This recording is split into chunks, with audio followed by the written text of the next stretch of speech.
I actually unfollowed almost anyone who has over like 1 million followers on TikTok. I've unfollowed because I'm like, I'm going to see your content regardless of if I follow you. So I'm just like, why am I following you? That's fair. Hello and welcome to Unstitched Pod with your hosts Hannah and Vika. In this episode, we're going to be talking about building online following and share all the different tips and tricks and personal experiences of how we've grown our audience to the sizes that it is at this point, and what you can do if you're starting from zero. So stay tuned. yeah. All right. Cool. Well, let's just get ready for building and following. I have a lot to talk about myself, and I wonder if you have similar things to bring up. I actually wanted to get started with our stories, let's call it. Like, how did we start our online following and where we are at now? Do you want to go first? I started Facebook first. Oh my I started gosh, you a one of Facebook those? page first. Yes, which we have talked about before because when I first was starting to sell, I was selling to family and friends mostly when I had like made this officially a business. Mm-hmm. And so my family and friends were on Facebook. Yeah. They weren't on That makes Instagram sense. because, you know, we're talking about like older generations, people who weren't really on social media. Like Facebook was their social media. Yeah, to say that actually, like, fiber arts have only picked up in the last, like, 3-4 years. And that was before that. So that makes sense that you went on Facebook. So, and most of them are still only on Facebook. Okay. Like many of them, many of them have not ventured out onto other platforms. And so when I was first starting out, that's actually how I made most of my sales. People saw my posts on my Facebook page and then went to my Etsy store. But I started my Instagram probably like a month or two after I started the Facebook page. Fairly soon. Yeah, fairly soon. And then I joined Twitter somewhere around there, and I don't even know how to log into my account anymore. I kind of gave up on that. Same. And I started a TikTok in late 2021 like or a couple early years 2022. after that, or? Yeah, I was kind of hesitant to do TikTok, mostly because I was just feeling incredibly old. Because it was like a young people's app, and I was like, I don't think I feel like that's below, you know. Yeah, but my primary has almost always been Instagram because I genuinely enjoyed being on the app. Agreed. When I first started my account. I had fun on it. I was able to connect with people and have like meaningful conversations in my DMs. I was able to have conversations in my comments section. I could follow other people. I could look for inspiration. But I could also it's when you first have an account, it's so magical to be able to like handpick who you want to follow and like who you want to fill your feed. Because back then that was like pretty much all you had. There wasn't promotional stuff. There wasn't suggested reels didn't exist. The climate of it was different. So I do recognize that for when I started, some of my suggestions are a little bit harder to make happen now. Well, I have a question. How fast were you growing on Instagram before Reels? Before Reels? Yeah. I don't know. It was like steadily slow. Okay. But it felt good. Yeah. Like I don't necessarily enjoy having quick growth, especially if it comes to a viral moment.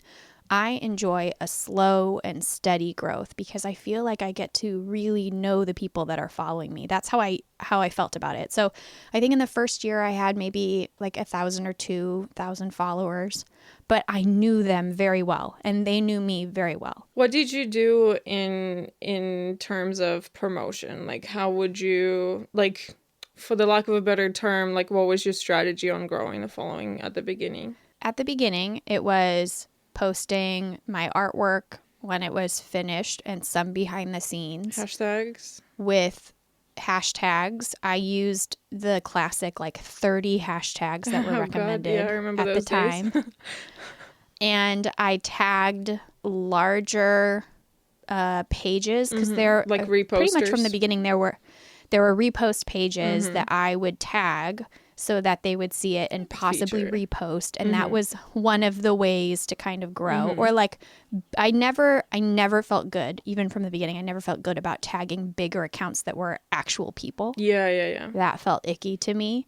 There's proper But reposter like, pages with loads of yeah. followers. Yeah, and I would tag like Joanne's, Michael's, anybody that I thought was a bigger group that maybe would be interested in seeing my artwork and sharing it. So anything that would get traction, that was one of my strategies. Did you get any of the features? Yeah.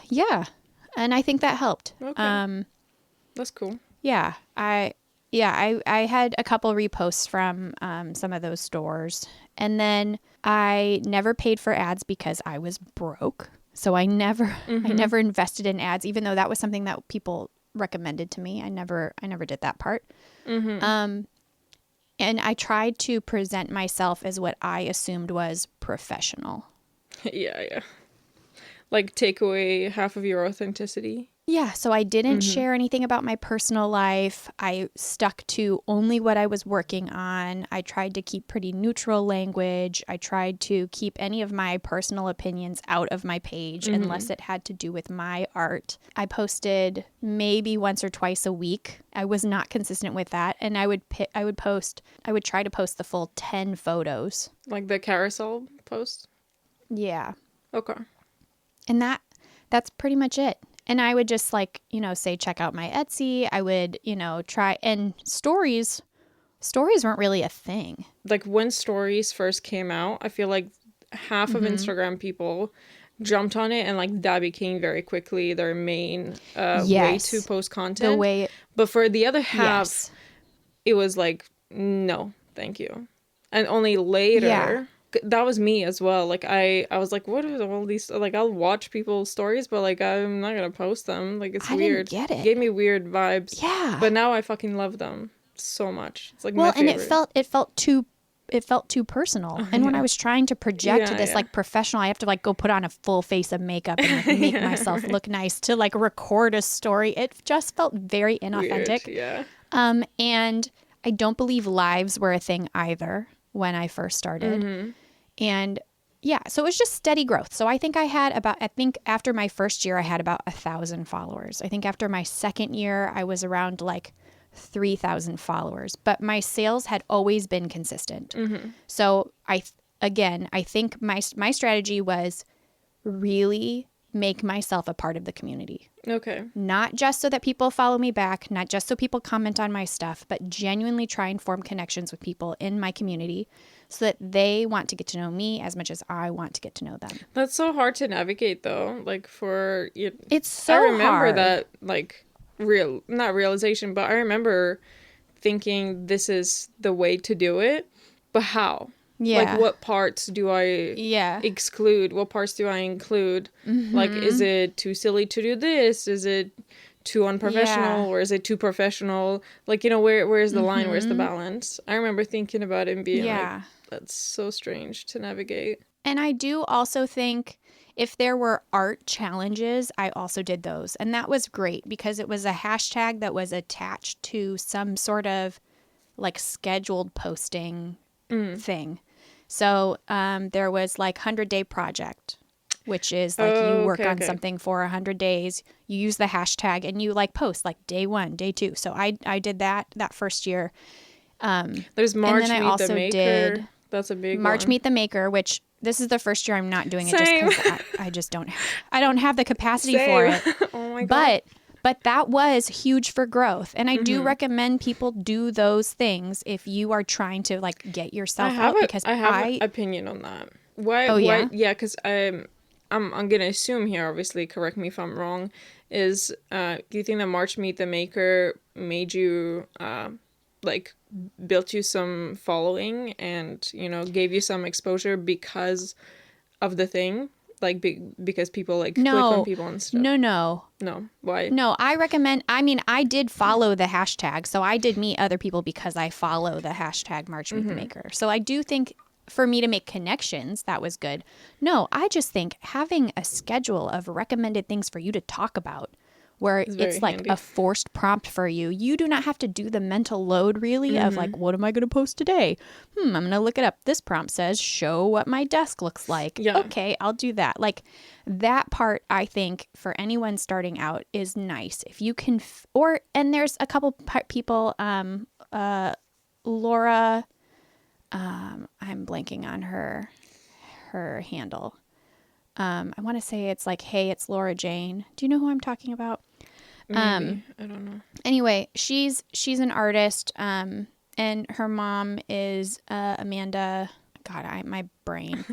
Her mom's a stitcher in the United States, but she's in the UK. She has like post prompts that she has like I know who 100 you're post talking prompts about. that. Do you know what I'm talking Is it about? the mom who's in the United States? Is it the one who's got Yes. the antlers?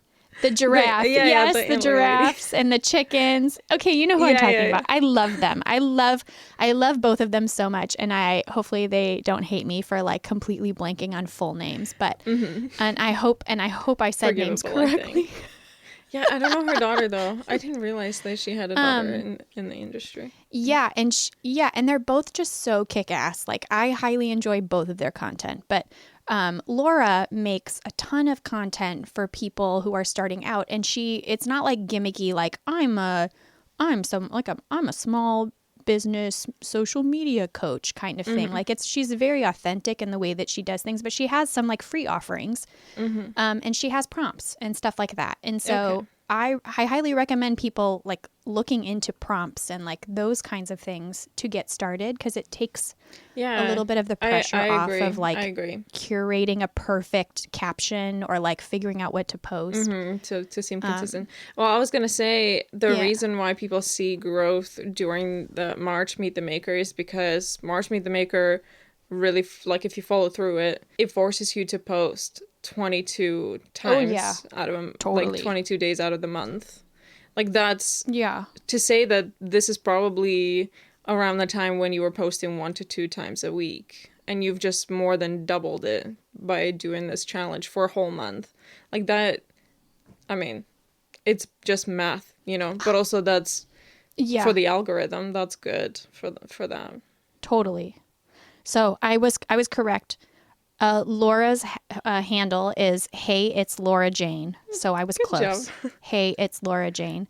But she has a like link in her profile that says grab 100 free content ideas. Oh, cool. And she is one of those people. I've had the pleasure of being on her podcast before. Yeah. I follow her. She's also just like incredibly talented in terms of just like art and like creativity kind of stuff too. And she's also the one who has made a crap ton of viral sounds that are linked to the art world. So it costs that much because it takes me fucking hours. She wrote that song. Oh, that's cool. Yeah. So she's done just a phenomenal job, and I love plugging her whenever I can because connected. Oh my gosh, I'm 2 for 2. I hope they're proud of me. And then her mom is Amanda Barnes Art. That's her handle. And she is an incredible embroidery artist. I am not surprised that she has a daughter that's also amazing. Like clearly they've got some awesome stuff in the gene pool, and I love them both. But so little shout out to her. Is that going to be your shout out of the week? Sure, that'll be my shout out for today. Also, because her artwork's freaking incredible. Yeah, she's nuts. I will happily share her artwork. Absolutely. The amount of detail that she puts into her art, into her stitching. For people listening or watching, probably not gonna put like screenshots of their accounts, but go check them out. Amanda is a thread painter. She's nuts. Like you would not believe. Like probably like a 2-year project, like that intense. But she has a chicken and a giraffe that have both, I think, gone a little viral. And they, my favorite parts about her work is that it's not just embroidery. She also does a crazy amount of beading. And the detailing in the colors that she picks for her beading makes it look, I love her. So I'm happy to have that be my shout out. Perfect. Anyway. Yeah, so going back to the far prompts. off track. Prompts is a good idea, I think. That's something that I have not thought of. Maybe that's something you and I can do sometime. That would be kind of a fun Create project. prompts. We come up with some prompts or something. Yeah, we should. Maybe we'll do that. Do you guys want us to do that? Maybe we could do an Unstitched Pod prompt week month or something. Oh, I love that. Yeah. That's cool. I need to write that down. I have so many good ideas on this podcast. We do get good ideas from us just We talking. just don't write it down. We just well, it's the follow through that's a little hard. yeah. Because we're real humans. I'm surprised that this podcast is still alive, to be honest. You know, I'm proud of us, our little passion project. Me too. So yeah. So around continue the timeline. Around the 2-year mark for me was when COVID happened. Mm-hmm. Or I guess it had been like a full year of me being on social, or maybe I had been on social media for a little bit over a year, but like I had been doing other stuff for about 2 years. Okay. So I decided in March of 2020, when Asian hate crimes were getting pretty high, I had a moment in a local Fred Meyer, which is a grocery store if you're not in the Pacific Northwest. I had a woman pretty aggressively accost me. Like she yelled some Asian slurs at me and like cornered me in the like noodle section of the grocery store. And I was masked and stuff, and it was awful. It was horrendous. Like I was afraid for my life. There was thankfully a bystander who like kind of stepped in and like helped me navigate, and I went and reported it, and I don't know what happened to the other person, but I checked out and left. And then I proceeded to go into my stories. This was around the time I started like really using stories. Mm-hmm. I went to my stories and I sat in my car. I like pulled off my mask and I like sobbed in my stories. And I was just like, I don't know how I don't talk about the kind of stuff that's affecting me. Like this really impacted me. Like I don't understand what's happening. Like the world is so scary right now. And I think I was supposed to post something like a giveaway or something was supposed to happen that day. So I went to stories and I was like, this isn't happening. I just had a really traumatic event happen. And the amount of support that I found on that day, like I will never forget how huge that of a moment that was. And that was the moment that I pivoted to realizing people actually give a shit about who you are, not just your art. And if I want to, I don't have to hold back. I can share as much of myself as I want to and just let that be part of my platform. Mm-hmm. Yeah. So that was March. And then around that time, I decided I feel like I need like a healing moment. I need to go be with my family. And so it was around like spring break time. And my mother lives in Hawaii. Most of that side of my family was in Hawaii. And so we went to go visit. And we ended up staying an extra week because it was so healing. Because for anybody who's never been to Hawaii, it is very much like a melting pot of Asian cultures. Obviously, there are the indigenous people that are there, but there's also a lot of Japanese, Korean. I don't want to interrupt you, but I'm having a deja vu moment. Or I think we talked about this like one of the previous episodes, and you're using the exact same words, like the melting pot of. Am I? I think so. Well, then we can cut it all out. I'm not gonna cut nothing. Sorry, continue. Yeah. Well, I'm glad I'm consistent. I probably have talked about it because it was a huge thing for me. Yeah. So anyway, so we went and I shared all of it. I like started posting about it in like my regular feed, not just in stories. Mm-hmm. And around that time, my page really kind of started gaining traction, like significant traction. And I went from like 3,000 to I think like 15,000 or something within like the next couple of months. But it was still steady enough. It wasn't like any post went super viral. It just like slowly progressed. And that's Reels era too. And that was also Reels. So so the two key factors there were Reels and stories that I was really starting to like heftily use those. And because the other part, it was the pandemic, which we've talked about before.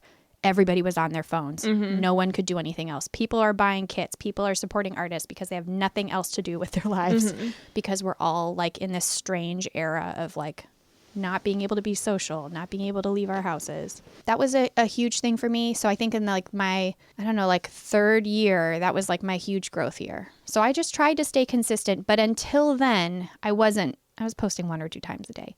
Around the time that like I went to Hawaii, I made a vow. I was like, I'm going to post every single day for like 100 days. Mm-hmm. I don't care what it is, but I'm going to post something. Right. So either a carousel post or a reel. And I did that. And that also was huge for me. Posting consistently every single day using using good hashtags, reposting to my stories, that did something. And so then I think in that third year, I grew from like 3,000 to, I think I ended that with like 30,000. And I felt real good about it. It's like, I've got a following. I know who these people are. And then I had my viral moment right before I celebrated my 4th year. And I went from 35,000 to 100,000 in like a week. Yeah. And I don't know if those moments happen as much now. I mean, I still think people have viral reels. Oh, yeah, for sure. But they don't have the same amount of like progressive gain, I feel like, for a lot of people. Which Yeah, I would agree. Which is a good thing, in my opinion. Yeah, it has pros and cons. Like, it was overwhelming. We've talked about viral moments before. Yeah. We'll talk later as well, like when we actually like dive deep into it. Okay, so that's pretty much your story. Like, where are you at now? Yeah. And then in my 5th year, I went from 100 in my 4th year, I went from 100 to 100. Like, nothing. Year. There was nothing I could do. And I do believe that, and I hate to blame things on algorithms, but I do believe there was they made an algorithm switch of some kind because a lot of us felt it. I didn't change anything else. I tried really hard to still post as much as I could. So that's 2023. That's last year, right? Yeah. So like it was rough. Like going from like the end of 2022 to 2023. Like I just felt like there was it didn't really matter what I posted. Well, it fluctuated. Have you ever like tried to like analyze it? Because to me, it sounds like potentially because when you went from 30 to 100 in a week, like that's a massive shift. But also that's probably half those people were not your people. Oh, so, well, we talked about that too. Yeah. Like, yeah, but I feel like, you're saying that you were stagnant, but I don't think that you were stagnant. I think that you were, like, if you go and look potentially, like, if you can, like, the unfollows, you probably had, like, half of those people unfollow. Totally. And then the new half was follows from your new stuff. Absolutely. Like, I felt like most days I had like, you've gained 100 followers, you've lost 98 followers. But so they were like, I also was booting things. If anything looked like a bot, didn't have any posts, didn't have a profile picture, like followed a couple accounts, I was like, nope, that's a bot. Like I got rid of those. But also the other key part, and we've talked about this before, it was also the same time where everybody stopped being on their phones. We all went back to kind of like normal life. And I think that shift also made a huge impact. It was like mix So of there things. were like a lot of factors. Yeah. And then I felt a huge shift right around, I don't know, when we started prepping for our kids. So the end of 2023, all of a sudden, Yeah, so November. Like, I don't know, October, November. Yeah, that was crazy months. I have no idea what it was happened. crazy. Some kind of fluke. Yeah. Something happened. I don't know. And again, maybe it was an algorithm switch. Maybe it's because people are shopping for the season. Yeah, probably. Of gifting or whatever. I'm sure there are plenty of things. And so now I think so far in like from 2023 to 2024, I've gone from like 102 or 103,000. And I think now I'm at like 135 or something. So I've had a decent amount of growth in like a couple months. Yeah. That's so and neat. I haven't been nearly as consistent about posting, but I do post about things that I care about, and and it seems to be working. So that's my very long-winded story. That's where you are right now. Cool. What about you? Yeah. What's yours? Okay, so mine is a tiny bit different, I guess. So what I did, and actually maybe that will be relatable to some people, because lots of people are like, well, what do I do? Do I start a new account, or do I just convert my personal account to a creator account? And that's what I did. Yeah. That's what I did, because I wasn't using my personal account. Like I was posting maybe once a year, something like that, just be like, I'm alive, y'all. That was it.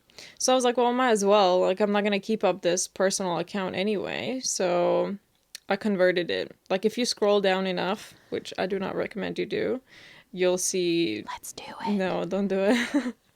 I've got rid of a lot of posts from way before. Just Dang irrelevant and cringy. But yeah, so that's what I did. And I don't see anything wrong with that. Like I don't okay, that So would you don't have a personal account at all? no, not at all. You just have Not at the all. one? No, not at all. What? I know, yeah. I mean, I would say again, I love stories, so like my personal stuff goes on stories. Yeah. But also there's a lot of stuff that I keep private. You know, there's no like I don't feel the Totally. need Yeah, to yeah. post it. Yeah. Absolutely. Yeah, I mean, I've not missed it once. So, yeah, I mean, potentially could be a different story if it was a different kind of person, you know. So, if you're Yeah. thinking about it, just consider both. So when did you make that switch from your personal account to a business account? Yeah, times are very hard. I know it's I want hard to to remember. say I want to say it was like late 2019 or early 2020. Okay. I'm not sure. Yeah. Something around the time, but probably early 2020. Yeah, so what I did to try and get followers, because again, that's before Reels, that's before anything, really. I went on Facebook groups. You know, I'm not going to name them, but there's a lot of niche Facebook groups to do with embroidery, to do with arts, all the things. And they allow promotion in the, you know, responsible way. Like, you're not going to really tell them, here's my tag, go follow me. But it's more of a like, oh, Yeah. here, I made this. And then, you know, in the And comments. this is my social media. Yeah. Yeah. And so there was a couple of things that, yeah, I think it was like overnight. I posted something. I can't remember what it was. It was like my wall of embroidery or something. I don't remember, which was very poor at the time. Like now it's much bigger, obviously. But yeah, like it was 7,000 followers in just like one night. I woke up and there was 7,000 new people on my account somehow. Which, like, that is a viral moment from a Facebook group. Like, For sure. That is, Yeah. yeah, that's huge. Yeah, I mean, I wasn't expecting that, but that was good. Like they gave me like a confidence boost as well. Absolutely. Yeah, and then to be honest, like my growth is by all the means has been steady. I've had many viral videos, but they've not made like a huge difference. Yeah. So Yeah. for me, I can't really like I can relate to kind of both, you know, like having Yeah. virality, especially like on TikTok as well. Like there's, you know, 19 Oh, I didn't million even talk views. about Like TikTok. those are crazy. But yeah, just very steady. Like I started with like 3 times a week that I would post, and Yeah. I stuck to that. But then after I realized, like, you know, I was getting pretty serious about it. Like I, you know, had my full-time job and all this stuff. And when I was like, oh, I actually want to try and get rid of my full-time job and, you know, pay for my bills with social media, you know, art and all the stuff, I was like, well, I'm going to up my posting. And it was kind of easy in the way that I finally realized that I don't need to hide, you know, not show the process, like all the Yeah. ugly stuff. You know, people enjoy the Yeah. process, if anything, because there's a Totally. mindset of you started, like I had that mindset like you did. I'm gonna post a finished piece, and we all know how long embroidery takes. That's incredibly unsustainable.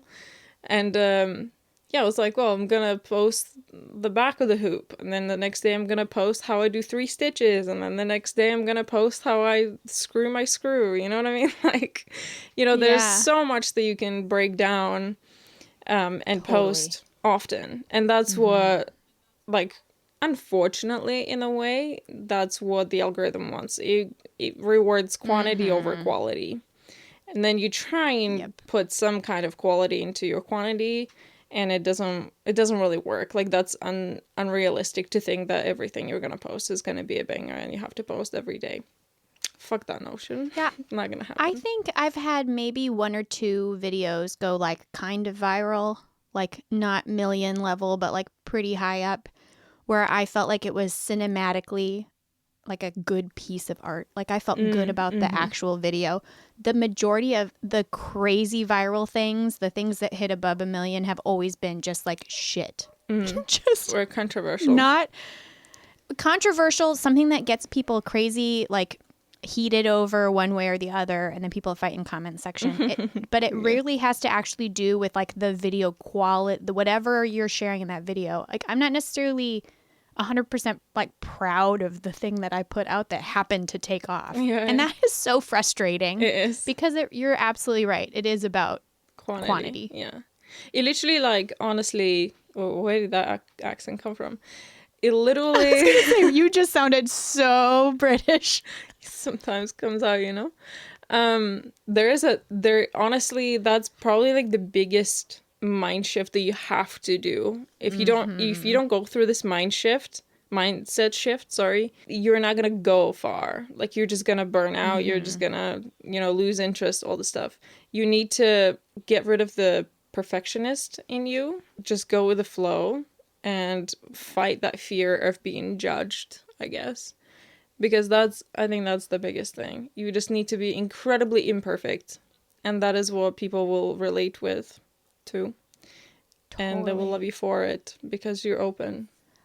So I feel like you also did a really good job about finding the balance between like, yes, posting frequently, but you also post useful content. And I think that's also one of the reasons why you have steady growth and why you found success, because you post a lot of like tips and tricks of things that sometimes I'm like, oh, I knew that. I just never thought to ever post that. And you do it in a way that's so clear and concise. Oh, thanks. And it's like enough of like an educational like grab that like if I'm scrolling and I see one of your videos, I'm like, ooh, what am I going to learn today? And I feel like that's something that is also really useful. Not everybody goes onto social media wanting to educate people. Like I know several accounts that they're like, I don't do tutorials. I don't do tips and tricks. This is my art. And I have immense respect for those people.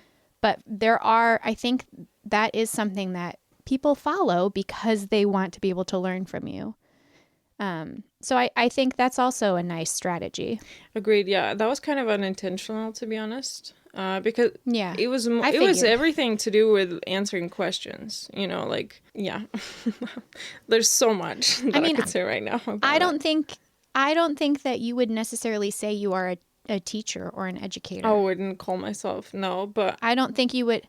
However, and I hope people actually comment on the podcast or like in Reels if we share this. I would absolutely consider you to be an educator. The amount of stuff that I have learned from you, like just even if it's just little things, I cannot be the only one. Like, but you would not classify, like you don't put it in your bio, like, educator or like anything. I can't imagine doing that. I know I feel like it makes you uncomfortable, but like that is part of what you do. I've never wanted to. I get what you're saying because I do share useful information, and that's all I am. We're not about I am a sharer of useful information, and no gatekeeping. I hate that shit. Yeah. But the funny stuff. The funny thing is, there was a series of educational videos that I'd done in 2023. Because 2023 was shit. I know exactly what you're going to say. 2023 was shit. Let's just say that. It was shit, of course. Well, I don't know. I found that series incredibly good. Yeah.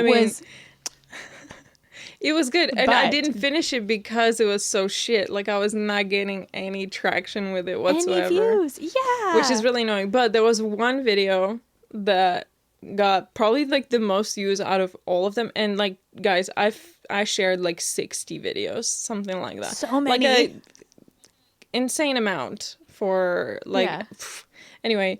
Guess what that video was like? Out of 60, I could be lying, it could be 30, but it was a lot. It was a lot of videos. It was every a lot day. I remember. Out of all those videos, there was one that had the most views, and you're never gonna guess, so I'm just gonna say it. Video titled "How to Use an Embroidery Hoop." It was literally, you unscrewed this, the hoop is made out of these 3 things, and this is how you put it together. Isn't that mind-blowing? Like, Hannah, talk about shit that you don't think about sharing. I've never thought about sharing something like that until somebody in the comments to my other video was like, oh, I don't know, how do you use these hoops? Fantastic, I'll make a video about it. And it's gonna be like Shut the best up. video out of like all these insane videos that I put out, like educating people. Well, educating is a big I word. I was so disappointed in algorithms because that whole series, like I knew how much planning you had put into it and like how much time you had put into it. And I was genuinely like, this is going to take off. Like this is going to be so good. And then both of us were like, oh, what the hell? 2,000 views. What is this? Great. What is this? Yeah. I also, I focused on talking about Instagram because I feel like that's kind of where we both Yes. like Yeah. Yes. feel really good about stuff. But I do want to mention, I'm going to hype you up a little bit. It's going to make you uncomfortable, and I don't care. TikTok is very much a like, I use it because I enjoy TikTok. Like, I enjoy using the app. I enjoy the content that's on there, okay? I don't just follow embroidery stuff on there. Like, that is just like my unhinged. I love it. Mm-hmm. All of the little niche things, okay? So for me, TikTok is very secondhand. Mm-hmm. I make content for Instagram, and if I feel like, I might be able to find the same sound, or like, Yeah. if I feel like sharing it, I'll maybe share Yeah. it to TikTok. Yeah. Like I am not consistent. I don't give a crap about TikTok. Like it's just very much like, whatever, I'll throw it in. Yeah. And I think I have like 20 something thousand followers on it, but it's just whatever. You, on the other hand, you have been consistent on both platforms. TikTok, I feel like, I think you blew up pretty good there.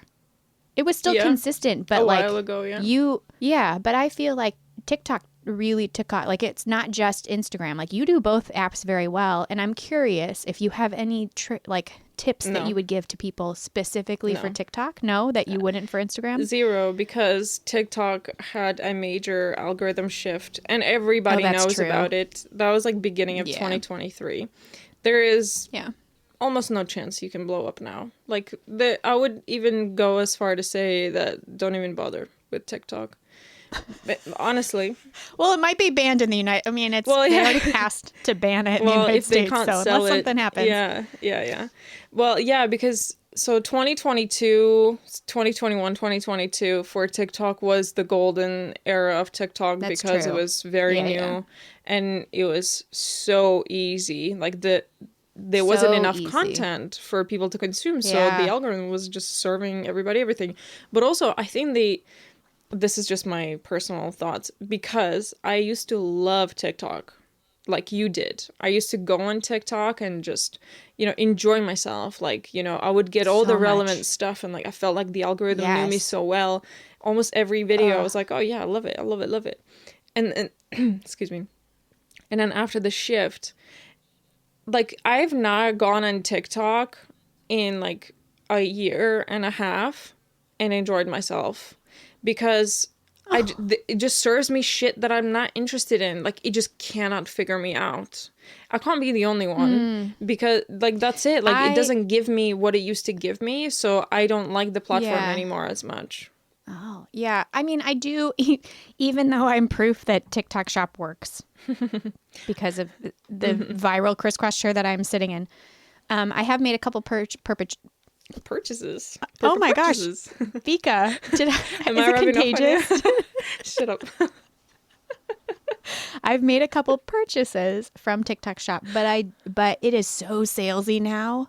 So bad. Like I feel like if I even whisper like a word around my phone now, TikTok's like, you want this. I heard you say this. You want this so bad. Every video is Instagram like also commission paid. Yes. Oh my gosh. And like that with the algorithm shift has been kind of frustrating. No, I now only go to the following tab, which also, that's also how I enjoy Instagram now. So intake content that way. Okay. So I don't do the For You anymore because it just drove me absolutely mad. So the way that I enjoy it is just really figuring out who I love. Every once in a while, maybe like once a week, I'll go to the regular, so maybe I can find new things. But it's shit. I'm right there with you. Okay, fair enough. Well, back in the day, TikTok used to be so good. I used to literally enjoy, and it all started with, I gave myself a challenge. Speak of prompts and challenges. I gave myself a challenge to post every day for a month. And that was like, I barely had any videos. Like I probably posted like 3 videos in the previous 3 months before that or something like that. And Yeah. when I did this challenge that I created myself to post one video a day, I'm not kidding you. Like 5 of those 30 videos were over 1 million, and pretty much the other the other 20 were in the midst of like between 100 and 200,000 views, and then Yeah. the Yeah. leftover one like 20,000 I views, something like remember that. that. It was massive. Yeah. That's It was what TikTok huge. used to be like. That you would post Yeah. Yeah. good quality content and it would get you views. But now Yeah. if you're lucky, I think like because now the platform and the creators on the platform are so established, if you were lucky to establish a huge following, which I still don't understand how that When works that on happened. TikTok, when Yeah. through the golden Yeah. era, that's now the videos that are out there. Because I barely even see Absolutely. videos that have like 20 likes, 13 likes. Like, where are those videos? Yeah. They never get Yeah. served. It's only videos with like 20,000 likes. You know what I mean? Like, where are the videos that are newbies posting? I'm not seeing them. Who is seeing them? Nobody's Yeah. seeing them because they're not being pushed, you know? But anyway, let's go back. No, Oh, I sorry. absolutely agree with you on that. I actually unfollowed almost anyone who has over like 1 million followers on TikTok. I've unfollowed because I'm like, I'm going to see your content regardless of if I follow you. So I'm just like, why am I following you? That's fair. Yeah, but let's go back, to our timelines Yeah. because there's a lot to cover because Oh, yeah, we sorry. are talking like practical advice and things like that. Yes. Which I loved Yeah. your advice about prompts. That's something that I didn't think of. This is great. Y'all should write that down. But yeah, going back to my timeline, I was growing my following on Instagram very steadily from the very beginning. It was, with every viral video, I'd get like 5 to 7,000 new followers, things like that. And yeah, incredibly steady, averaging like 100 people a day. Sometimes, it's like kind of up and down. And recently, because I was burnt out, I didn't post anything for like a month. And now I'm feeling it. Like there was Yeah. for the first time I noticed you disappeared.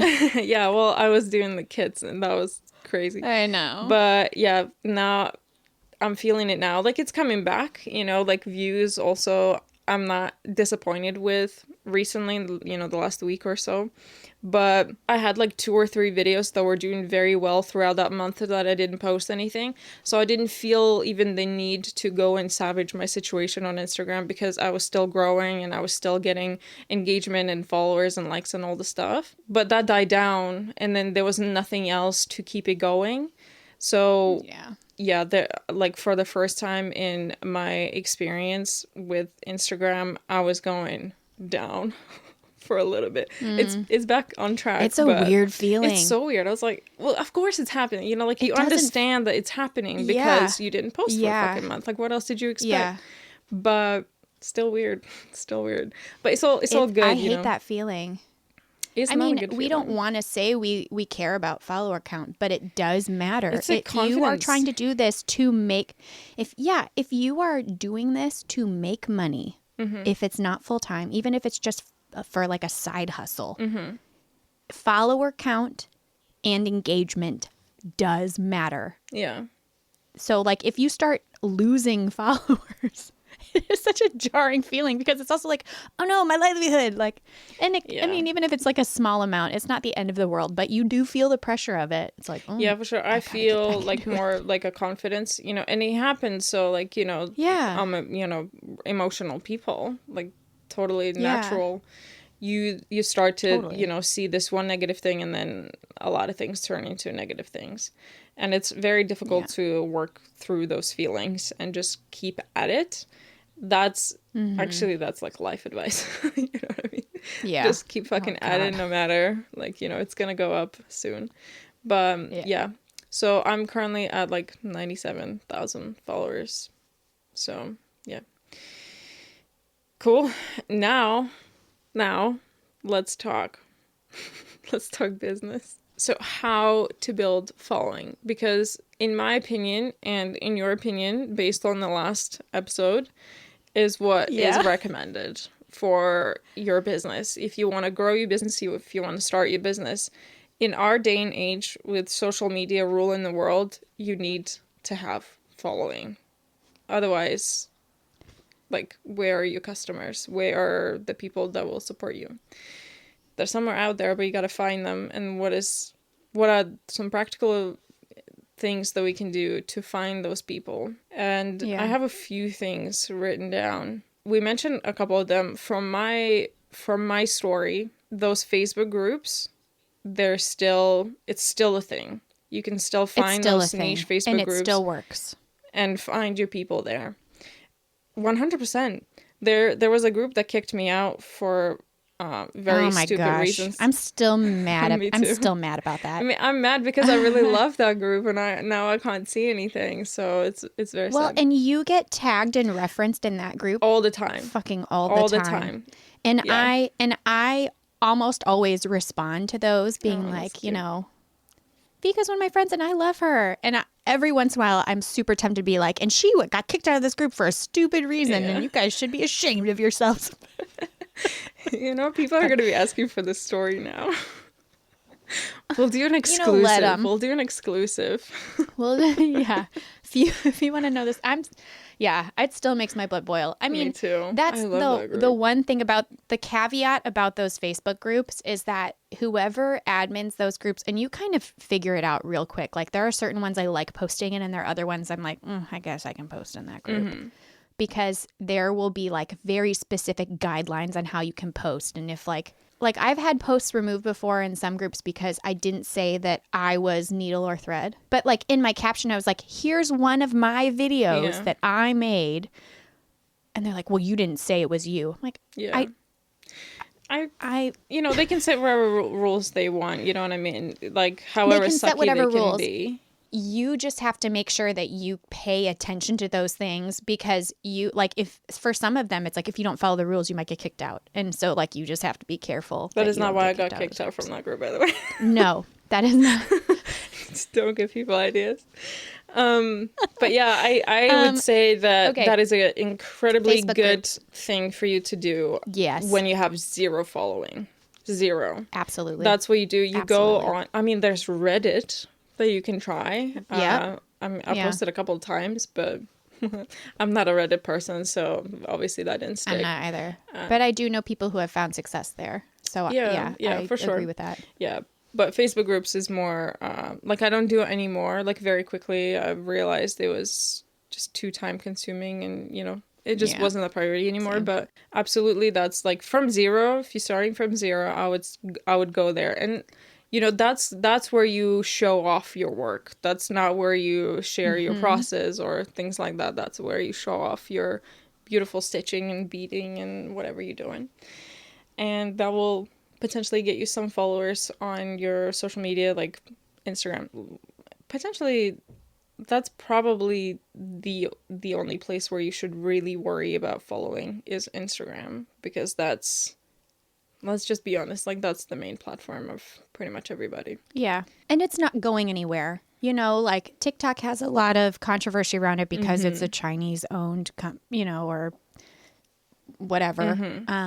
And so, like, it's always kind of scandalized of, like, what's going to happen and if it's going to get removed. But, I mean, clearly the dinosaur of social media, aka Facebook, is still a thing. And because Facebook and Instagram are both owned by Meta, they're not going away. No. And we can complain and bitch and moan about them all we want, but at the end of the day, you have to figure out how to work the system. Yeah. Like, everybody and their mom is at least on one of those apps. So, like, absolutely, you kind of just have to hunker down and just do the work. I think one of my, like, biggest advices for people is, like, it's so quick. People are so quick to, like, get like, upset when they don't have, like, huge gains right away. It's like, they just don't want to put in the work. And I get that. And like you were saying, like, part of life is you just have to keep going. You just have to try and be consistent. You have to keep showing up for yourself. And I just don't complain. Like, I mean, it's the shiny. It sucks that you shiny new object theory. Yeah. You just give up once you don't get the returns. But actually, if you just continue going, you will get those returns. If you believe in yourself and you believe that what you are posting is worth other people seeing, then you just like that's what you have to lead with. It can't be whether or not something's going to go Okay, viral or if you're going to have. I have something to add to that because Okay. I would presume, potentially wrongly, but I don't know, that a lot of the people who will be listening will not have that faith in themselves that they're creating something good. Oh, yes. And that is a problem. But I do have something to say about fake it. And it is, again, an analogy. Have you heard of the water bottle cost analogy? It's very simple. Think of a water bottle that you can buy at a grocery store for pennies. The same water bottle would cost like $3 in the pub, in the bar. And then the same water bottle would cost $6 on the plane. And the take away from this is that if you're the water bottle, it's where you put yourself, like at what place you're at is what your cost is going to be.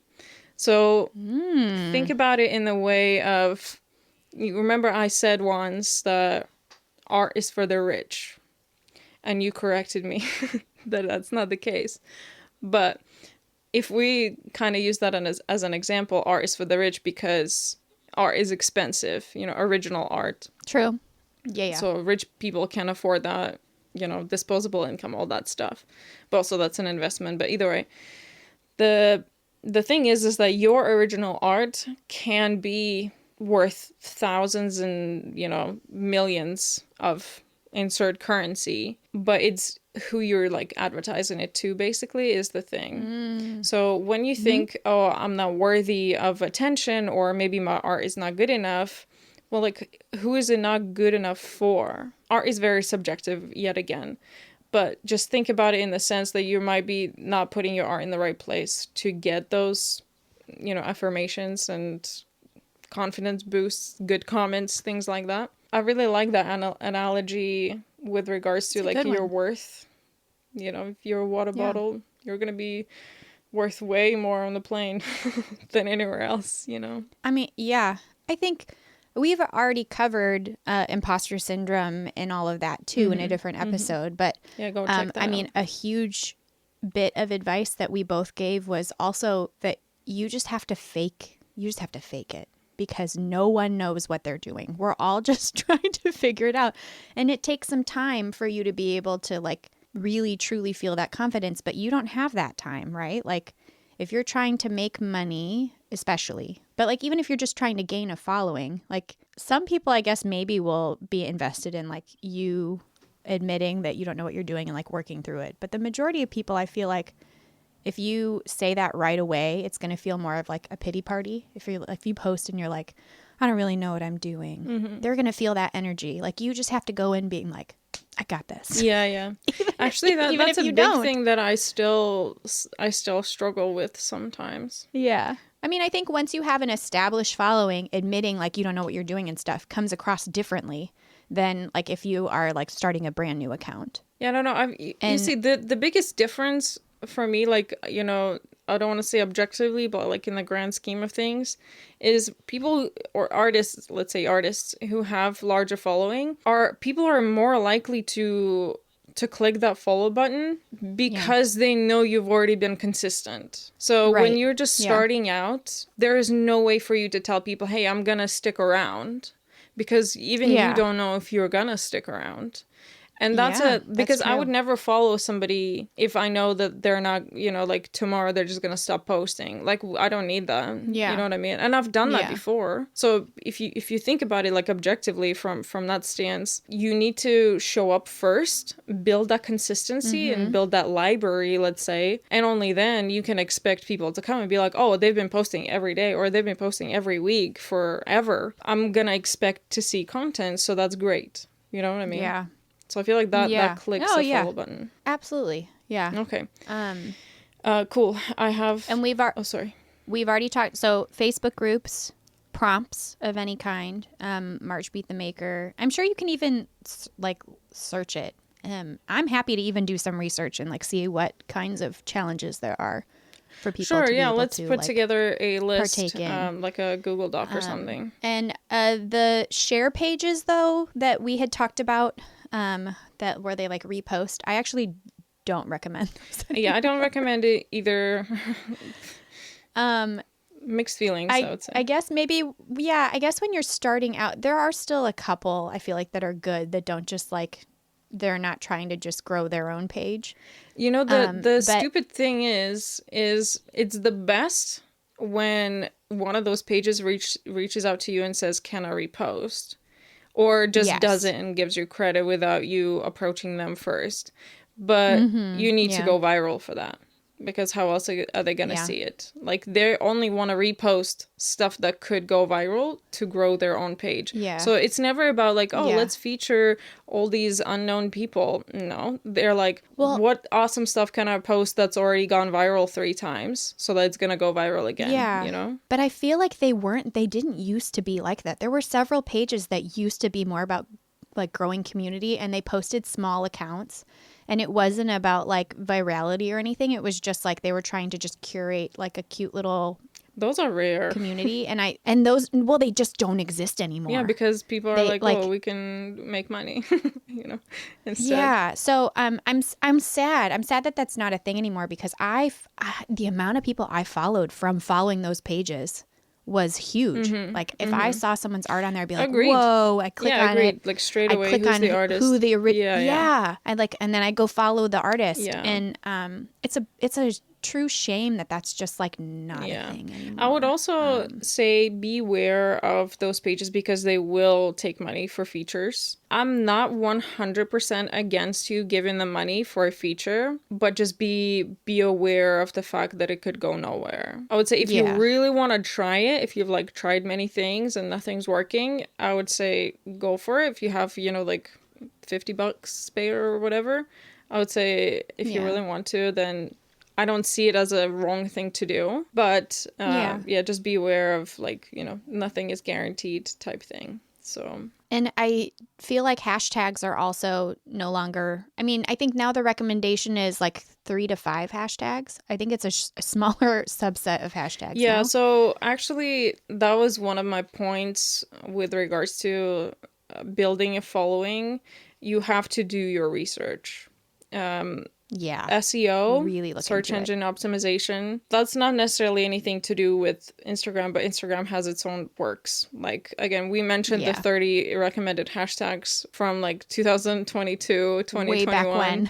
That's not a thing. That is not a thing anymore. And I still see people put all those hashtags in and taking up all that space. Yes. There's no need for that. But, you know, you have to either go and learn a ton about, you know, from various different places, hear many different controversial and conflicting advice, and then just cherry pick your own things that you think that have validity in them.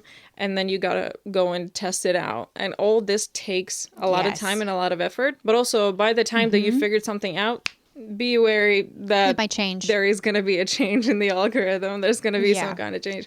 So it's constant like learning and figuring out. You have to do your research and you have to like stay up to date, let's say, on what's happening on the social media platform. If you are truly serious about growing a following, you have to treat it kind of like it's a job. You can't half-ass it and then expect to have these amazing results, because it's what you put into it that you're going to get back. I also want to mention that a huge thing that I recommend to people, I teach a course about like social media 101 at University of Oregon. And one of the main things that I like to tell people is you have to make sure that your profile, the bio information and what's in your profile, is like optimized to really get the audience that you want.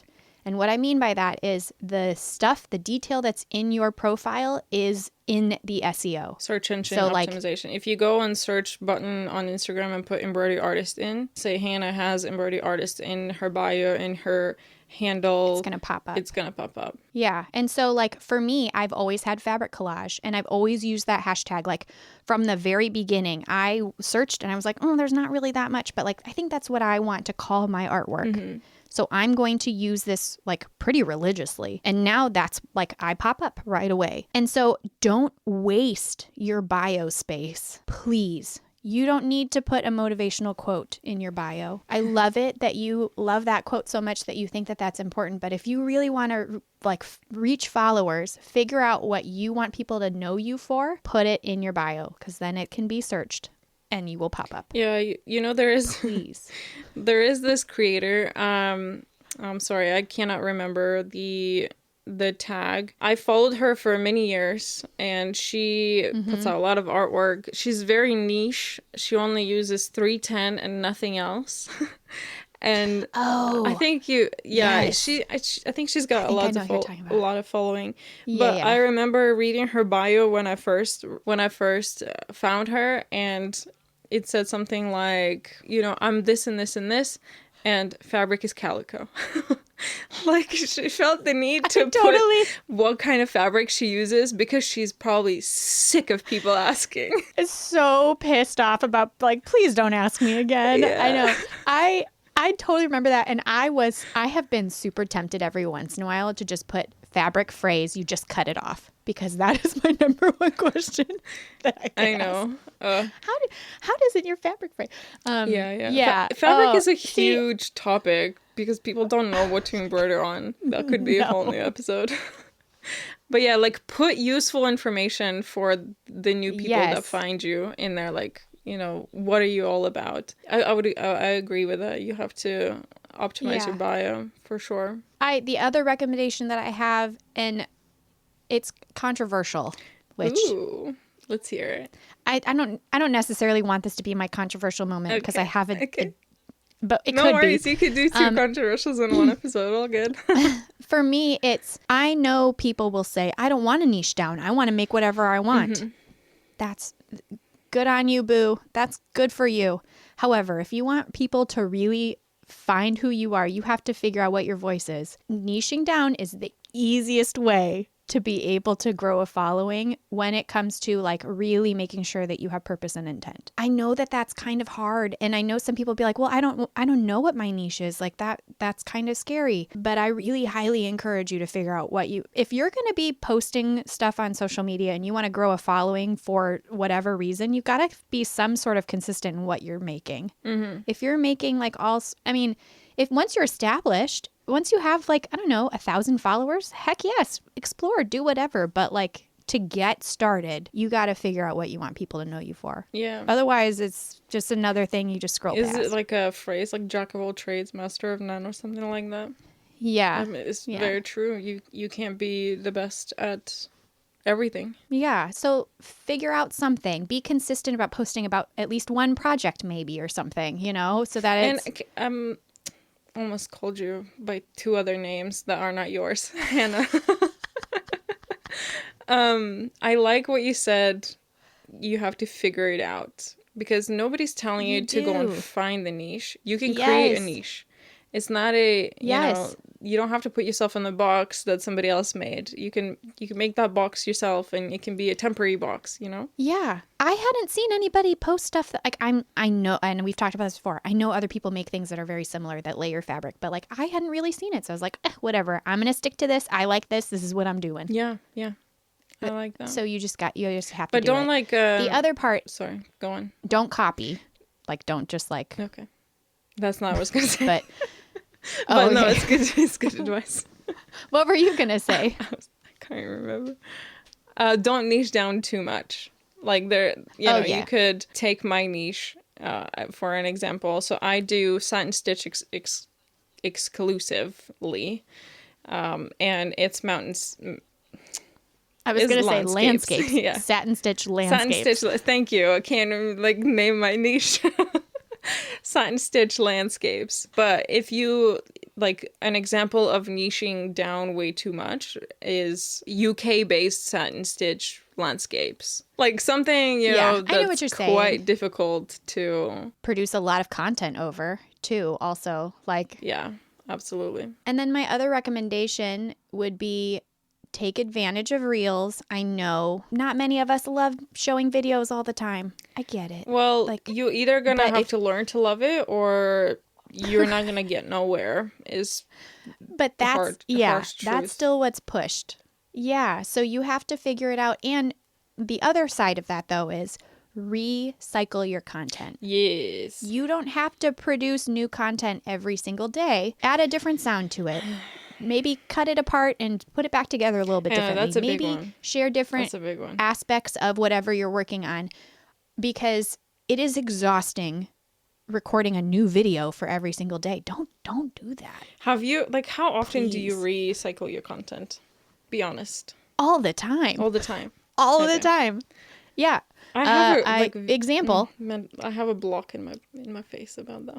Example, I went on a hike, brought embroidery hoop with me, recorded a bunch of video, held my embroidery hoop up, I'm sure people have seen it. The next day, I reshared it where I shared several clips, and then I added just a little bit of extra video to it. Today, I posted the same shit again. Just new audio, me doing a voiceover. It's really just, Remember quantity you have to be over smart quality. about. Yeah. And like, you can share tiny things. They don't have to be cinematically beautiful every single time. Absolutely. I have to confess. Learn a couple transitions. Yeah, again, you just have to learn to put, little bits of video together. But I have to confess. Well, that's a new word. I'll have to confess. Again, I said it again. Confess. So when it comes to recycling content, I've not done a ton of it, but I have done it. Oh. And every time it's been you don't do fantastic. It's been great because I don't repost stuff that didn't do well. I repost stuff that went nice and, got me a couple hundred, And I was because, again, my experience with not posting for a month is like a dip in growth. And I was like, well, there is a very easy way to fix it. And I could easily recycle some really viral content. Just recycle stuff. But I'm still fighting it. Like, it's stupid. Like, it's in my brain that's cheating. I don't want to be cheating. But I know it's stupid, and it would be a smart thing to do. I get that. And like, for me, I don't recycle a lot of content if I have already sold it or I've moved on from whatever, because I do collections, right? Yeah. So like, I have a couple pieces that always do well. Like, it doesn't, like, if I have something that looks very similar, I could probably just constantly repost those things, even though I'm not working on them at that time. But then I feel like it's disingenuous because I don't have that. Like, if people click on it, they're going to be pissed and be like, I can't buy that. I'm mad that I thought this is what I'm following you for. So you have to find a delicate balance of like what to repost. Yeah. For sure. But that's a really good advice, because if you think about it, that's my experience with it, because again, I post a lot of helpful content, or, I have posted a lot of helpful content. People always come with questions, and that's what I try to do. I try to answer those questions in my content. There were multiple times that I would post the same thing with, not the same, but like, I would re-record a tutorial or something, and I would post it like 6 months apart, because nobody ever scrolls down your freaking feed. There was one person who did that a few days ago, and she was like, I was like, whoa, you went way down. You went deep. She's like, I did. But that's like, it almost never happens. And people can't find stuff. Instagram, unfortunately, doesn't have a very good way of keeping, things together apart from highlights. I wish they would steal the albums, like how you can put things into playlists on TikTok. I wish that they would just steal that already. But they used to have guides, which I used those guides for the crazy amount of helpful content that I posted. But they got rid of it a few months ago, gone. which is really sad. But I understand why. I understand why they got rid of it, because nobody ever used it. But nobody ever used it because nobody ever knew that was a thing.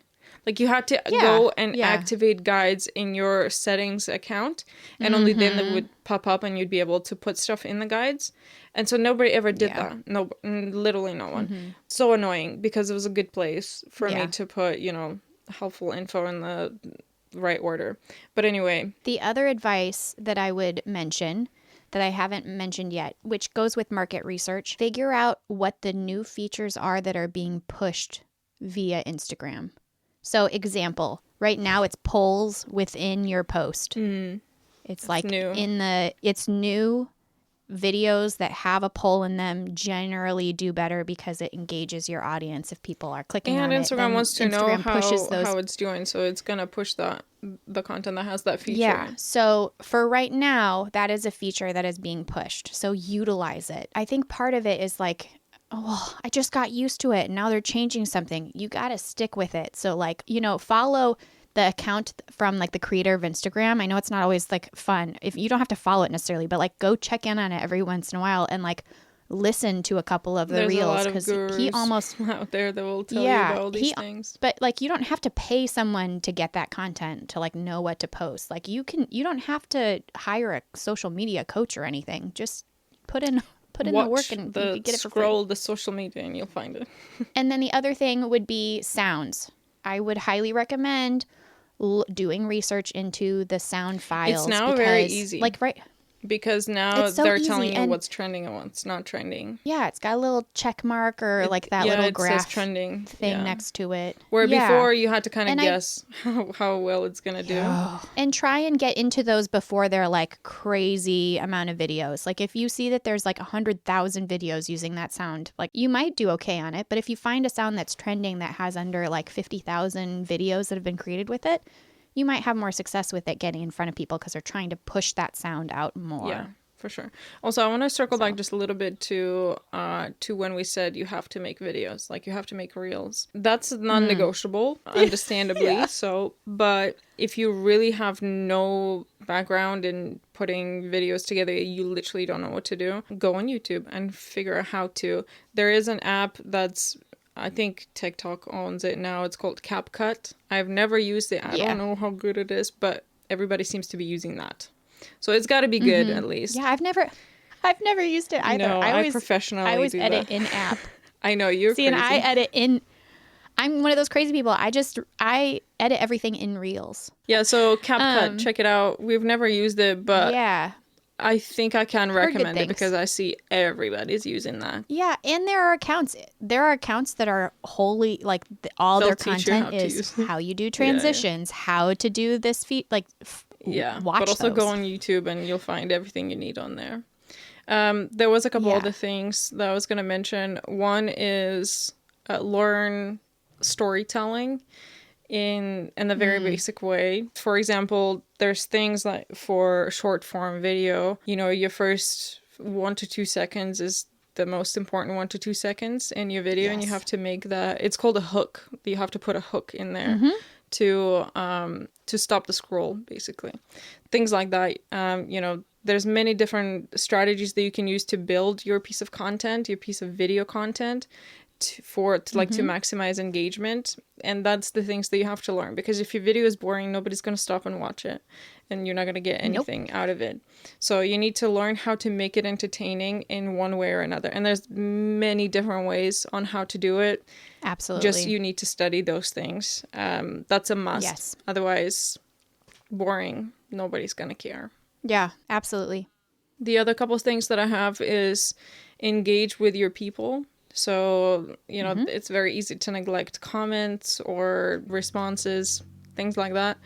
That's something that all the platforms value very much. If you do not engage with people who engage with you, like that just tells the platform that you're not there for good, like consistently and with quality. So if people ask you questions or even like leave you a compliment or whatever, consider like responding. If it's a viral video or if there's a lot to go through, of course you don't have to do that. You don't have to respond to every comment, but try to do your best, basically. I mean, also as like a user, if I am commenting, if I take the time to comment on somebody's video and they respond even with like a simple thank you or an emoji or just an acknowledgement, they at least like the comment, that to me is like, oh, they like acknowledge that I said something to them. And it doesn't have to be this, you don't have to have like a full paragraph response to them, but just acknowledging that they took the time to comment on your stuff is kind of like just polite etiquette also. Like, yeah, exactly. It makes sense. I put aside time to do that. Like I wake up and I spend the first 30 minutes of my day on social media responding to comments and responding to messages. I have that. It's just built into my day. Okay. Like if you want to have that be something where you're like consistent about it, like you could just carve out time so that that's what you do. Mm-hmm. I had, a long while ago, I turned off my notifications for Instagram And to be honest, for like half of other stuff too. Because I found that I wanted to engage and I wanted to respond to comments and DMs straight away. Yeah. And that was fucking up like all of my productivity. And, you know, I just couldn't get anything done like with a clear head. And that was the best thing that I've done. Like just turning off my and then whenever I feel like going on Instagram, I always go on Instagram thinking, okay, if there's DMs and I might need to do a little bit of work for that, then I need to have that mindset that that's what I'm gonna do when I go on there. And sometimes, you know, like obviously I'll break the rules. Like I'll go and I'm not gonna look at DMs. I'm not gonna look at comments. I'm just gonna like post a story or whatever. The other two are kind of, we already mentioned, and that's share helpful content. Something even as silly as how to use the embroidery hoop. Very little, you know, little things. Like you have no idea who's watching your videos. Like that's something that I've learned. Absolutely none.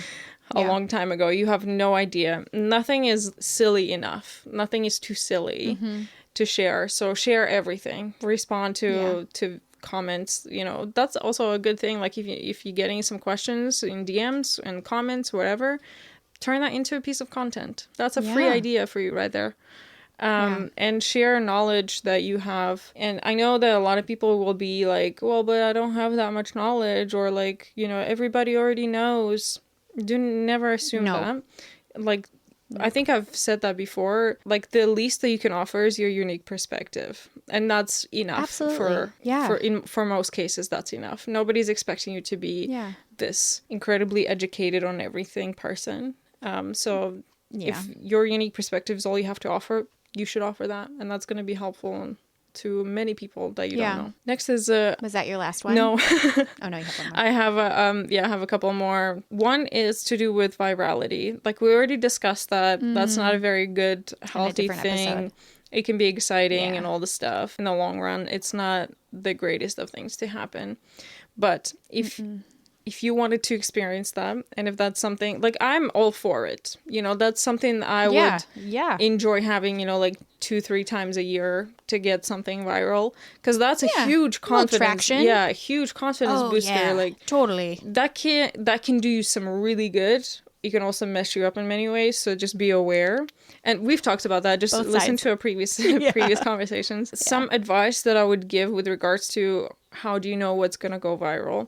So think about it in the way of removing barriers. So, you know, the Instagram, for example, same as TikTok, they're all international platforms. So people from all over the world watch TikToks. And for the most part, you know, the algorithm will serve them stuff that's in their language. And, you know, if there's talking, things like that. But if you want to remove all the barriers, you have to remove talking points. Like, just don't talk in the videos. Example, ASMR videos. If you don't know what ASMR means, I don't even know how to explain it. How? How do you not know? You should know what ASMR is. If you don't, just Google it. ASMR videos have no barriers whatsoever. Nope. And it works for literally every single niche. You can turn anything into ASMR. You can turn walking into ASMR. So those kind of videos have very high virality potential. Yes. And that's probably like the first thing that you should think about if you want to try and go viral for, you know, one thing or another. But think about ways to remove those barriers that your content will be interesting to a child, will be interesting to an old person, will be interesting to any age, a person in any country, person who speaks any language, those kind of things. Just think about those, and that's where you're going to get the most out of your viral idea. But again, do not strive necessarily for virality. Strive for just being consistent. Yeah, again, quantity over quality. You can't expect every video to do well. That would be absurd. Impossible. So just put out something. And then you're just chasing it. Yeah. You're just chasing that feeling again. And then, like, it just feels crappy. It's common knowledge, like, I guess, within the industry, is that you have to separate the different types of content that you put out, say, to gain new followers. Think about it in terms of advertising. some advertising campaigns are all for increasing their reach, right? So we're just going to put it out there and hope that people will come to us, right? Like we'll seep out all of our people to come to us. And then what do you do for those people to continue to stay and use your product? You make content for those people. My other thing that I was going to mention, which you've already talked about a little bit, is also utilize stories.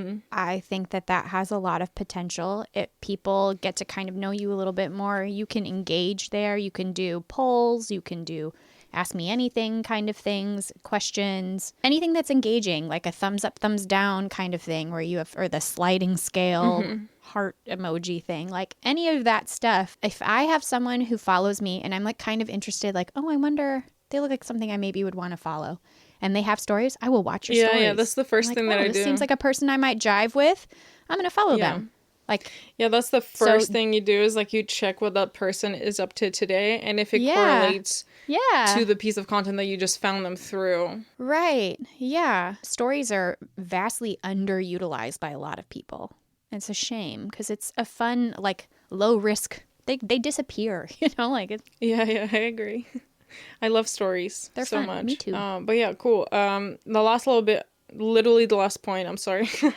I kept saying that, but this is the last thing that I have written down, is if you are offering products or you're selling something, you have to advertise yourself. You can't not. Yep. And it is very difficult to do that because it feels salesy and it feels like, you know, all you do is make content to sell you stuff and things like that, which, you know, in retrospect, that's what it is. But if your product is good enough, you at least have to offer it. You know what I mean? Like, people are not stupid. They're not just going to buy it because you told them to buy it. You have to show them why they should buy if they want to buy it. Like, why would they want to buy it? You know, like, you have to answer all these questions and make content around that too. Because, you know, if you're getting a lot of followers and a lot of views on ASMR videos, but you're not getting any sales, then you got to rethink something, right? Like, you know, there's this famous story of like somebody who had like 10 million followers and they tried to sell 10 t-shirts that couldn't even do that. I couldn't sell them. I remember that. Yeah. Like, that's a real possibility that, you know, you have to take that into account and think about, well, that's another reason, like, you know, those ASMR videos, those viral videos, they're not going to sell you they're not going to make anybody buy nothing. They're there purely for entertainment and nothing else. Like, you'll be lucky to get followers from it, but then again, on Hannah's experience with crazy virality, you gotta keep them. You're gonna have to try and work really hard to keep those followers, because, you know what I mean? All this is to say that it is a lot of work, and you might have been one of those people who thought, oh, you just got so lucky. No. Luck has nothing to do with that makes me any of that. That makes me work. So mad. It's not cheap work. So you have hard. to put a lot of hours into it, you know? Yeah. But, you know, we found ways to enjoy it. Like, for example, I love video editing and everything to do with video making. That's, you know, that's a side passion of mine. So I'm happy to be utilizing that. So, you know, there's things that you will learn to enjoy or discover that you enjoy about, you know, content making and things like that. I love making transitions. I love making transition videos. I highly enjoy them. Yeah, you do lots of those. And I love making time-lapse. Yeah, and I love making time-lapse videos. Like, those are very, like, I love watching time-lapse videos, but I highly enjoy making them too. It's very satisfying to see, like, 5 hours of work in, like, a 30-second video. So you just have to figure out what brings you joy in it. And also, again, the people in this community, if you really want to make it happen, there are so many people online that will lift you up and, like, shout you out and, like, engage with you as much as you engage with them. And it's such a cool thing to be a part of. I second that. Absolutely. Like, people are the best. Yeah, the, like, stitching, like, art in general, but, like, the stitching community online is just so sacred and special. Agreed. And agreed. And you should know that. You should know that. You should have experienced that. Yeah, and like, they make me want to be on the app. Like, I go on Instagram because I want to consume their content, because I want to be able to have conversations. I look at people's stories and I engage in them. I'm like, oh, they're asking a fun question. I'm gonna Yeah. You know. Same. All right. Anything else to add? I don't have anything. 3 For once. days later. I know, right? I don't really think so. Okay, let's do our segments, shall we? I mean, I feel like I've already done half of mine. So No. I already shared. My artist shout out for today is going to be Amanda Barnes Art on Instagram. She is amazing. She's sick. I fell in love with her chickens first, the pieces that she made of chickens. So if you scroll through your content and you see the chickens, I freaking love them. Yeah, go check her out. But also, she is such a delightful human being, and like I highly enjoy her content. It's just pure joy. My artist feature is somebody super awesome. They're called Pigeon Coop Designs. Yes. Oh, Max. Yes. I love Max. Max is awesome. He's a cross-stitch designer. Incredible artist. Just amazing. Yeah. So much detail. Like, attention to detail is like level 3000. Absolutely love what he does. Everything. And Same. he's just releasing, in the process of releasing a book of cross-stitch patterns, which I can't wait to get now that I'm a cross-stitcher, but I would absolutely love to support him in any way. And he's just great. Amazing. And he's so good. He's so kind. He also is one of the people that made me rethink cross stitch. Like, Agreed. And I've told him this before. If I ever were to try cross stitch again, I would go for his patterns. Yes. I loathe it. It is not a fun experience for me. However, his patterns are so fucking cool. So good. Yeah, just And, like next level. Next level. And like they tickle my brain in a certain way. Like he uses specific colors and like just the design aesthetic. I mean, you that can he tell has there's is, so much that goes into the process of. Yeah. I love him. I love how bossy he is. He's like, stop asking me this question. Like, this is very fun to answer. Like, y'all chill out. I love his attitude. Like you said, he's very kind. I do too. He's also very bossy, which I love, and I'm sure lots of people do. But yeah, go check him out for sure. He's amazing. That's a good one. I know. I have such good shout outs. I'm a little mad you shared that one because then I can't share it later because I agree. I agree. I highly enjoy his content. Amazing. Awesome. Okay, let's do our color of the episode. My color, and I've already forgotten it, is 918. 918? Not. Yeah. You know, I shared 920 last time. I know. You were ripping me off. I know. Just kidding. I kind of feel like that, but I think 918 is a more superior color than. Oh, that is a bold statement. Show your face when you say things like that. I just really enjoy the mood of 918. Okay, hear me out. Are you 918, 919, 920, 921, 922 are all have special places in my heart. They are the true. best They're oranges all good. ever. Just the best. No. Well, it's like brown orange. No, but 918 is like has more of like a purpley red tint to it. No, it doesn't. Yeah, it does. I'm looking at it right now. See, I'm right. It's like a pretty magenta. It's like a fuchsia-y. Oh no, I said the wrong number. Okay. 917. Okay. I said the wrong 917. I lie. 917. Oh my god. I was trying to squint and look. Maybe I need new glasses. New glasses. No, 917. It's like a beautiful like fuchsia color. Okay. Well, you got me freaking Not excited an for orange. no reason. Thanks very much. I do enjoy those 9s though, which is probably why I said it. But wow. Because those are. Oh, I do gotta love say, all I've of those. never ever used 917 in my life. I don't think. What? It looks beautiful. I use it in almost every single floral scape that I make. Makes sense. It's pink.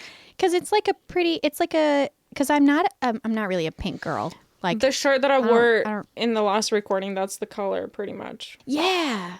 I love that's my favorite it's like pink. A deep enough. Oh, so deep. It's like almost purple, but no, still pink. I love it. 917. I'm sorry, I misspoke. Not 918. It's okay. I'll forgive you.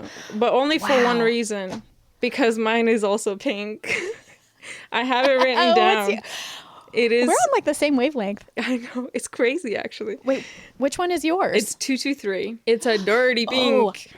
It is a yes. It's a dirty I do pink. know that one. It's like in That my one's pretty. mind, that's like, you know, one of those like cool ass skater boys that don't afraid to wear pink. That's the kind of pink that they wear. The dirty pink. Or The maybe dirty it pinks. used to be regular pink, but they've fallen way But too many now times and now it's dirty. Yeah. My color wear person. It's the one who is like self-reliant but doesn't boast about it. That's what I view that color. It's just Oh, like interesting. that's how I feel about that color. Like I always just feel so good To about me, using it it. feels like, you know, it's like I don't have my shit together, but at least I have colorful hair, you know? Hey now. Oh, What not about you, love. what are you trying to say? Nothing. Not you at all, not you. I love that. That's cool. Aw. That's cool. All right, let's do the trend. I'll share my trend. So I saw this video of a girl stitching through her ears. Oh my god, I saw that too and I was like, "What?" I know. So she had like, you know, 3 holes in the ear or Yes. something. And she just used a needle and embroidery thread to like make a little pattern, you know, like just to go through her ear holes. And I thought that was very fucking clever. Probably not healthy, but maybe for an evening, if you're going out or something, that could be sick. Yeah. I thought that was really creative that she did that. It's fun. What's your trend? My trend, and I don't really necessarily think it's like a new trend of any kind. Like I feel like it's been around, but stitching on shoes. And I highly enjoy it. There's a couple accounts specifically that almost all like they have that's like one of the things they're known Have you for. seen like the Taylor Swift ones? There's an account that Yeah, only like- stitches Converse, but it's all Taylor Swift stuff. It's all Taylor Swift. it. Yeah, like that is a very niche kind That of is thing. very, but like but it's big enough because there's so many fans. Yeah. Like probably bigger than my niche, right. Yeah. right? Yeah, Taylor Swift has her own country at this point, yeah, I feel like. more. Yeah. No, but I just I think it's a really cool thing, like to be able to express yourself on like a very simple pair of sneakers or like Yeah. even the mesh part on like a pair of boots. You know what? Like 2.5 years ago, I made a video. I bought these pairs of Vans and I'm gonna embroider on them, and that was it. You didn't? I am not kidding. I bought 2 pairs of Vans specifically to embroider on them and make content around it. They're still in their boxes. Yeah. This is and your sign. I You gotta do know. it, Vika. I have a design, everything. I just need to find the time. The thing is, Do it. I'm a Vans girl. I have no other shoe but Vans. Like, that's literally it. And I've had 2 pairs of brand new Vans sitting in my closet for 2.5 years because I can't bring myself to make one fucking video about it. And I'm so mad at myself. Like, there was actually a couple of people, because that video was like, you know, it was around the time that my videos were getting loads of views. And there was like a couple of people recently, they were like, well, how about that bloody video now? It's been too long. Oh my gosh, I think I remember that one. Yeah. You need to do it. I need to do it. But yeah. anyway, it's a trend that I love. I think it's that's so great. clever. That's great. So, I love that's that. mine. That's cool. Let's do relatable or not. Relatable or not, you tell me. When the person who's an artist and you go on their, say, Instagram page or TikTok page, and you go in their bio and there's a link to their website. And you go on their website and you click about, or you go into their like privacy policy. I mean, nobody ever goes, but if you go there and every time that they talk about themselves, they say we, like, we're here to, you know, to help you. I hate that. And we value your privacy, all those things. And it is so clear that there's just one person who runs the page, Drives me who runs the insane. website, like very clear. And it annoys the shit out of me because that's lazy. Same. Like, I know you got that privacy policy off of somewhere else, but like at least, you know what I mean? Yes. Like, that's where, like, that's actually, I think that's relatable to your, when you first started, you said that you wanted to be so professional and everything. To me, that's a turn off because you're just trying to be professional for no reason. Like, why would you say we? It's just you. Yeah. Also, own it. Like you're doing all of that. Own it. Yeah, well, that too. Yeah. But also that makes me think, like, what are you? Are you we or are we you? Like, you know, what's the deal? Like, yeah, anyway, Absolutely. annoys me. I don't know if that's relatable, so. It is relatable. I agree. Okay. Okay, I remembered mine, and I know it's going to be relatable so I'm excited about it. Okay. But it's specifically relatable for people that are in where you live and where I live. Are you excited? What? Okay, relatable or not, you go to take product photos and the frickin' sun goes away. Okay. Because it Now I happens see to what me. you mean. I kid you not, almost every single time. Like if I'm trying to take especially a specific time of year, like basically winter and like early spring where I live, I will get everything set up. I've got like for my like flat lay photos, Yeah. right? And I like have like my whole collection and I'm like so excited about it. And I go to start taking pictures and then the sun just like disappears for the rest of the day. And it's just like gloom and doom. And I'm like, guess I'm going to have to try again tomorrow. Because like I want the natural light photos. They always look better. They do always look better. But you know, I have to say that I do not relate because my office is in the wrong side. I never have sun here. So it doesn't matter for It you. literally doesn't matter. Not at all. I get no sun whatsoever. So I have to use artificial lighting. I go into my living room because I have like a giant picture window. I know you remember. I take them right in front of that. And like it's indirect. It's perfect. It's perfect lighting. That's true. Yeah. You kind of... Is it relatable? You can't take photos in your living room where this is the only place where you see sun because you have cats and they're going to mess everything up. I have children, but I take photos when they're gone. So also relatable. They're kind of the same though. Yeah, exactly. But yeah, no, I feel you. I feel gosh. you. Yeah, it's so annoying that we have to rely on the bloody sun annoying. to come out to take nice photos. Yeah. Cool. All right, and the last thing that I have is controversial. Are we gonna get canceled today?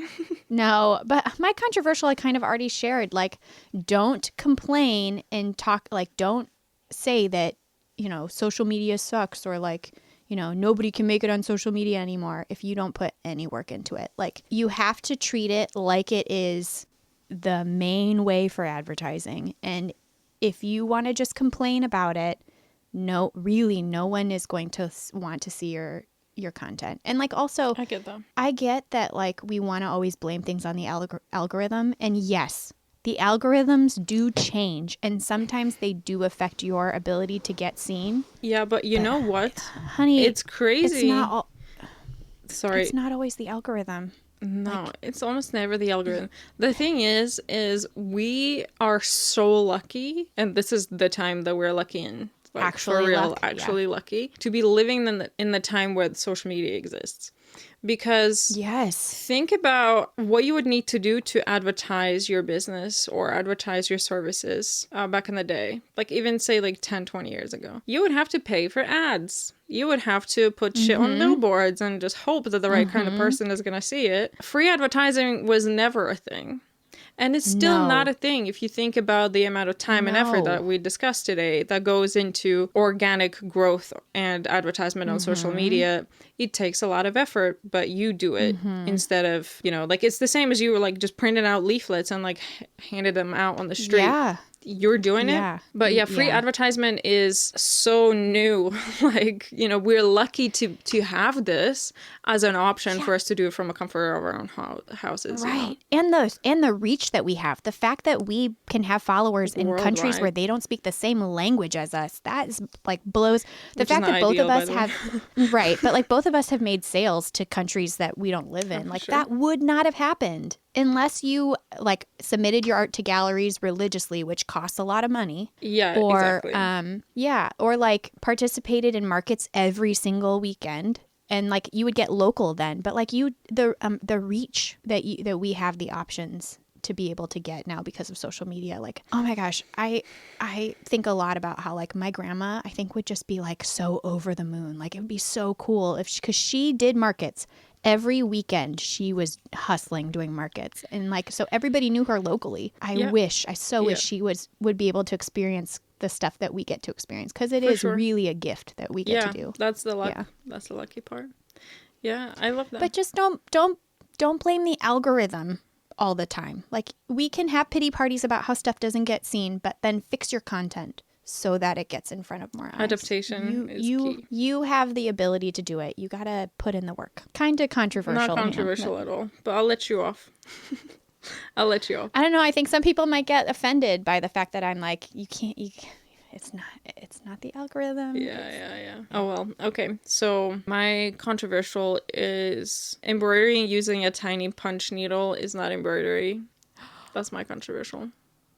It's not. It's punch needle. Yeah, no, But there not are... punch needle. Punch needle is like, a Right. specific look. No, But there is an embroidery punch needle. Like it. I mean, it's like a modified... tiny one, yeah.